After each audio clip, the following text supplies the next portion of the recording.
Hi, I'm Trudy Reamer, and I'm really excited for this episode with Adventure After because today I'm going to be talking all things energy. I absolutely love energy and was actually the root reason that I ended up choosing IPEC, which is where I got my certification for coaching. And what IPEC stands for is Institute for Professional Excellence in Coaching. And so they typically don't talk about that too often. I just want to give you background for that. But IPEC is where I got my training, and I just absolutely love all things energy. So this is to me a very rich conversation in the sense that energy is so much in everything that we do. So I will show you different contrasts in a hot second, but energy is not as woo as we think it is. I know initially I was like, oh, that's a little woo woo. I'm totally into that. But honestly, there's so much research in regards to energy. So energy ebbs and flows, and it's constantly moving. And so that's really what I want to talk about. Along with that, there's duality in things. So night and day, what are other ones? Black and white, left and right, being versus doing. All of these things are dualities. There's one and the other. And so with that duality, the first energy piece or different areas I want to talk about is catabolic energy versus anabolic energy. Catabolic energy is going to be where it's draining, destructive, also I guess that's it. So it's going to be really that heavy feeling. And that's how I always kind of describe catabolic energy as being very, very heavy. And it's depleting, it's draining, kind of all of that destructive aspect. So that's why I feel like it's heavy. Where have you ever gone through your day and you're just like, oh, I feel so drained, I'm exhausted, don't want to do anything? That's going to be your catabolic energy. And then there's anabolic energy, which is the duality of this. So kind of the polar opposite. And this one here is going to be healing, constructive, also building. And so this one to me, I also consider lighter because it's going to be more in that flow, more in that essence of really tapping into that healing aspect, that constructive aspect as well. And so when it comes to anabolic energy and catabolic energy, both of them, the way they get to describe both of these energy is in the way that we talk. You know how I kind of said for catabolic energy, it's one of these things where it's heavy, it's I'm exhausted, I'm drained, I'm burnt out, I don't want to do anything. Whereas Anabolic, anabolic energy is quite the opposite. It's going to be in flow, there's going to be movement, it's going to be excitement in that aspect. And too many times do I see where when we're in anabolic energy, we don't actually recognize it as much because we're not thinking about things. We're not analyzing things because we're in flow. We're just going with emotions and we're just riding the wave of the anabolic energy, which is just that lighter feeling that is going on for someone. However, when we're in that catabolic energy, it's going to be a lot heavier and we're going to overanalyze things and think things through over and over and over and really get exhausted from over analyzing and overthinking things. Also, going back to what I talked about in the last episode, bears repeating because it's true, is the masculine versus the feminine energy. So going back to the original thing is masculine energy is predominant in our world. Why do you say that? Well, it's predominant in our worlds because we live in a patriarch society. So I don't want to go down the rabbit hole talking about the patriarchy. That's not the point of this. This is talking about energy. And patriarchy is masculine energy. So a lot of these things are going to ring true. So some of the different ways that the masculine energy shows up is there's analytical, you're competitive, you're rational, you're determined, you're linear, you're logical, you're objective, you're assertive, and you're goal oriented. Now, as I described that list right there, how much of those words do you see in your corporate job or in your career, in your job, and so forth? And so that is something that I always noticed in my when I was working in the corporate world. Let me reread these and so you can hear them again. Analytical, competitive, rational, determined, linear, logical, objective, assertive, and goal-oriented. Now, I remember when I found a note that my mom wrote, and my mom even wrote how I was so determined. And I really took that as like, yes. And it is a good thing. I'm not trying to take away from that. But what's really fascinating is that was the masculine energy. And let's be real, when it comes to masculine energy, we get praised because that's what society knows and that's what society promotes. So these are considered great things.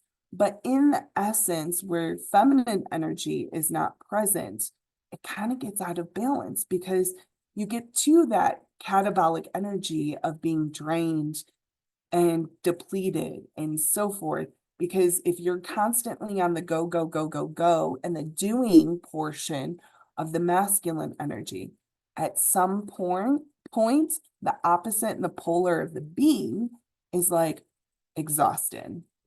And so that's why it's important to hear and to be reminded what the feminine energy is. The feminine energy is intuitive, collaborative, um, emotional, passionate, creative, empathetic, receptive, and allows for the flow. And so this is a space I now reside in most of the time, is really helping people get to this space of really understanding their emotions, what makes them passionate, what makes them creative, their intuitive being, and being collaborative and empathetic and being in flow. So all of those parts are the feminine energy. And if we're too far away in the masculine energy, the duality of the feminine energy wants to be seen. And so what we consider as like breakdowns or just like the emotional roller coaster is really our feminine energy wanting to be seen. And it's not being seen or paid attention to. And so these are two big areas that I love talking about when it comes to energy. So we've got the catabolic versus the anabolic, the masculine versus the feminine. There's more too, such as empowering versus disempowering. We've talked a little bit about it, but the doing versus the being, and how all of these things are super important with the duality. Both exist. It's an and, it's not a one or the other. Both. And so you can be doing and being. It doesn't have to be at the same time, but both are important to the wholeness of who you are. Another thing that came in with IPAC was it taught about core energy coaching. And so what this means, I'm not doing that here because this is a space where I'm just really sharing really great insights to different things that you can take and you can run with it. But it talks about that core energy. And so the core energy is all about our thoughts and our feelings. Once again, that duality, the thoughts versus the feelings. And a lot of times we think if I'm feeling a certain way, that we make it wrong. Actually, I hear it all the time in society. Think positive, think negative, or you're so negative, think positive. And it really bothers me when I hear this because positive and negative, yes, it's a duality, but it's more of a judgment than it is in helpfulness. So you can have positive thoughts and you can have negative thoughts, but all of that is judgment. It's your judgment on if it's positive and your judgment if it's negative. And it's actually really unhelpful to use those terminology. A lot of ways I like to talk about things is advantages versus disadvantages. That is less judgmental because there's advantages to things and there's disadvantages to things rather than positive and negative.